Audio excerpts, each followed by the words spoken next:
Ladies and gentlemen, please rise for singing the national anthem of Indonesia. Hadirin dimohon berdiri untuk menyanyikan lagu Indonesia. Yang saya hormati, sahabat kami, sahabat begitu banyak masyarakat di ibu kota, Bapak Duta Besar Kerajaan Inggris, Bapak Mozam Malik.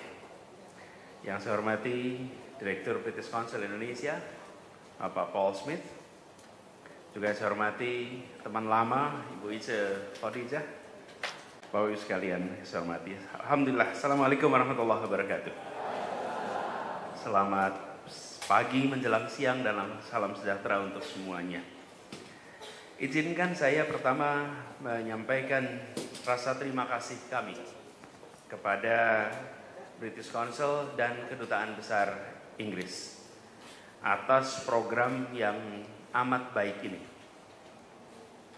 Untuk Pak Paul sekalian, allow me on behalf of the City of Jakarta to extend our appreciations for the great program that British Council and the Embassy is running for the teachers and also for the civil servant who are serving Jakarta. This is a great program and you have unconditional support from our side. We would like to see this program to spread further. We would like to see more people in Jakarta able to speak international languages. And on that list of international languages, English is definitely on the top of the priority. Why that is the case? That was explained earlier by Pak Mozam.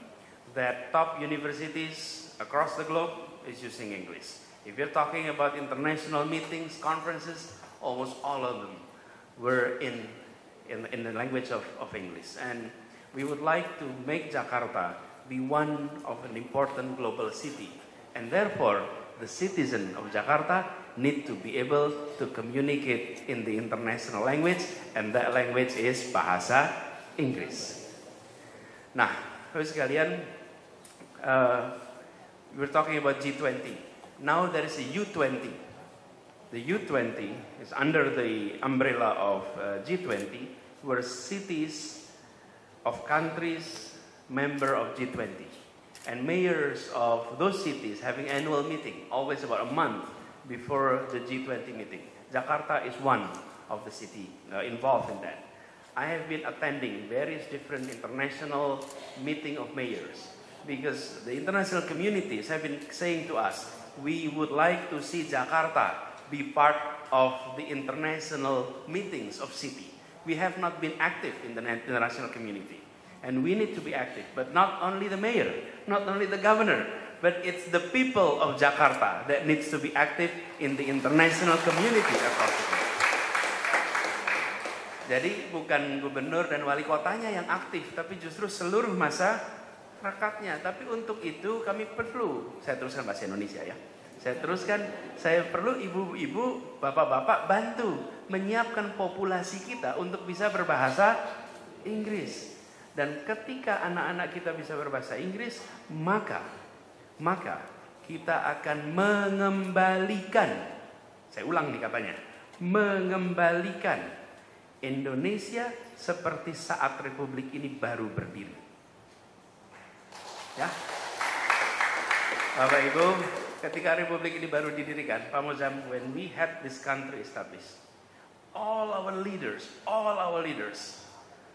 were polyglots. Sukarno speaks 6 languages. If you're talking about Agus Salim, he speaks more than 14 languages. Yes, if you see Bung Hatta, he speaks 5 languages. You meet Natsir, 7 languages. The founders of the republics, all of them were polyglots. And you know what happened? They are able to communicate across various different nationalities. And that's why Indonesia was impressive in the international arena. Because the representative of Indonesia is able to communicate our idea, our experience to the rest of the world. Unfortunately, that generation is missing. We need to bring it back to Jakarta. We need to bring it back to Indonesia.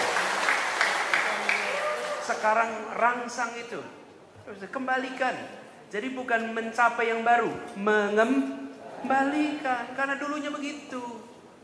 Ibu Ica tahu persis, beliau guru, tahu persis. Dan pada waktu itu semuanya, Bapak Ibu lihat para pemimpin, para tokoh-tokoh, semuanya bisa berbahasa internasional. Tapi yang menarik, pada saat mereka berdebat di Volksstraat, seperti Agus Salim, dia bisa bicara lebih dari 14 bahasa. Tapi ketika di Volksstraat, dia pakai bahasa Indonesia. Kenapa? Karena saya mewakili bangsa Indonesia, karena itu saya hanya mau berbicara menggunakan bahasa Indonesia. Tapi jangan sampai begini. Jangan saya begini, saya menggunakan bahasa Indonesia karena saya tidak bisa berbicara bahasa yang lain. Itu lain cerita tuh. Oke? Sekarang kita ingin bisa bahasa, tapi pakai bahasa Indonesia. Nah, Bung Karno pada saat pembukaan konferensi Asia Afrika, pidatonya pakai bahasa apa? Asia Afrika di Bandung. Pakai bahasa apa? Bahasa Inggris. Bahasa Inggris. Bung Karno pidato di UN pakai bahasa apa? Bahasa Inggris. Dunia terpesona karena pemimpin-pemimpinnya bisa menyampaikan dalam bahasa internasional sangat lancar. Saat delegasi Indonesia pergi ke Timur Tengah mengkampanyekan pengakuan pada Indonesia, apa yang terjadi di sana? Masyarakat Timur Tengah, pemimpin Timur Tengah terpesona karena delegasi Indonesia menguasai kosakata bahasa Arab lebih banyak daripada orang Arabnya di sana. Itu contohnya, sehingga mereka dihormati. Ibu-ibu, bapak-bapak punya tanggung jawab baru. Saya ingin anak-anak Bapak Ibu sekalian menguasai bahasa Inggris dengan luar biasa di tempat ini. Ya, siap ya? Ini sekarang modal ini dipakai nih. Dari British Council, Bapak Ibu punya material tadi saya sampaikan yang sangat teruji. Wong negara asalnya bahasa Inggris, ya kan? Ini negara asal bahasa Inggris. Mereka sudah mengembangkan alatnya di puluhan negara, puluhan tahun. Kita terima barang jadi, nggak usah eksperimen. Pakai ini, manfaatkan. Lalu Ibu sekalian, tumbuhkan anak-anak itu untuk mencintai belajar. Saya ingatkan, mencintai belajar. Sesudah itu biar mereka belajar sendiri. Karena belajar bahasa itu membutuhkan motivasi diri, rangsang. Buat mereka mencintai, menyukai bahasa. Sesudah itu mereka akan belajar terus. Bukan nantinya menjadi penterjemah, bukan. Tapi nantinya dia di bidang apapun. Itu pesannya Pak Mozam tadi yang terakhir. Mau jadi apapun perlu bahasa. Itu pesan itu. Nanti dia mau jadi apapun, dia bisa bahasa Inggris. Dan kita ingin masyarakat internasional yang datang ke Indonesia, mereka merasakan kota yang warganya bisa menyambut dalam bahasa internasional. Naik MRT ketemu orang mau tanya, yang ditanyain bisa jawab. Kenapa? Karena murid ibu-ibu yang bisa bicara bahasa Inggris. Iya, habis sekalian. Kemudian mereka datang kemana aja bisa karena mereka dirangsang untuk itu. Ibu bapak sekalian, buat anak-anak mencintai. Kemudian bagi ASN, bagi kita-kita yang berseragam hari ini, saya ingin semua pegawai kita memiliki kemampuan untuk bisa berkomunikasi dengan dunia Kami sekarang, Pak Mocan, Pak Paul, mengirimkan delegasi-delegasi ke beberapa negara. We are sending some of our team to visit cities in various different regions to learn best practices from those cities. But to be able to learn, you need to be able to communicate. And you need to master the language. Without that, signal language doesn't really help. You really need to be able to articulate in words. And therefore, we'd like our team, saya berharap teman-teman di sini bisa menguasai bahasa Inggris dengan baik dan bisa berkomunikasi dengan baik supaya Jakarta bisa lebih maju karena pegawai-pegawainya bisa mengkomunikasikan yang kita kerjakan dan bisa belajar dari tempat yang lain. Jadi saya bukan hanya mendukung, kita ingin melakukan apa saja. Saya tadi sampaikan dukungan yang lengkap, komplit untuk apa yang dikerjakan bersama dengan British Council. Dan izinkan saya cerita sedikit pengalaman saya. Saya belajar bahasa Inggris kelas 5 SD. Saya masih kelas 5 SD. Saya ikut ada kursus bahasa Inggris dekat rumah. Sore hari, seminggu 2 kali, saya naik sepeda ke tempat itu. Dan belajarnya hanya bertiga. Di Sendowo, Jogja. Sendowo itu sebelah utara, sebelah selatannya Sekip. Itu di awal hanya belajar sedikit-sedikit, Bapak Ibu.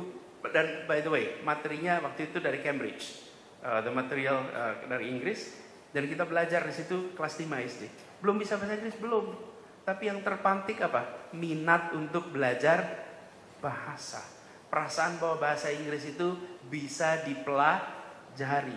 Dan pelan-pelan SD, SMP, SMA belajar tuh dikit-dikit, sedikit-sedikit, semuanya bertahap. Dan ketika kuliah, saya beruntung saya kuliah di Jogja, di kampus sering kedatangan tamu internasional. Tugasnya menjadi pendamping tamu, ngantar tamu untuk mengunjungi daerah-daerah wisata di Jogja. Apa yang terjadi? Belajar komunikasi. Manfaatnya kapan? Manfaatnya 25 April 2019 hari ini. Iya, sekarang pada saat Bapak sekalian, pada saat saya berbicara, pelajaran kelas 5 itu yang nempel. Pelajaran SMP itu yang nempel. Kuliah itu yang nempel. Munculnya sekarang. Karena itu ibu bapak semuanya didik anak-anaknya. Rangsang mereka untuk mau belajar. Habis itu take off. Dan bila nanti mereka akan jalan sendiri. Jadi saya berharap nantinya program ini kita perluas, Pak. Bisa menjangkau jenjang yang lebih rendah secara usia. Kemudian kegiatan di kampung, kegiatan belajar di malam hari nanti kita bicarakan. Dan saya berharap sekali ibu-ibu semuanya, ibu-ibunya kuasai bahasa Inggris juga dengan baik. Kalau gurunya belajar dengan baik, insya Allah muridnya belajar dengan baik. Kalau gurunya semangat, muridnya semangat. Kalau gurunya nggak semangat, muridnya nggak semangat. Jadi ibu-ibu tolong Bapak jadilah guru-guru yang memberikan semangat, memberikan contoh. Dan saya berharap nantinya istilahnya bagus di sini, seru ya, seru belajar bahasa, membuat suasana menjadi ceria, suasana menjadi penuh dengan keceriaan di dalam belajar. Teknik-teknik ini saya harap dikuasai dengan baik. Izinkan sekali lagi saya mengucapkan terima kasih Pak Paul Smith dan seluruh jajaran di British Council, juga Pak Mozam dengan seluruh jajaran di Kedutaan Inggris. Insya Allah kita teruskan kerjasama ini. Terima kasih, kurang lebih mohon dimaafkan. Assalamualaikum warahmatullahi wabarakatuh.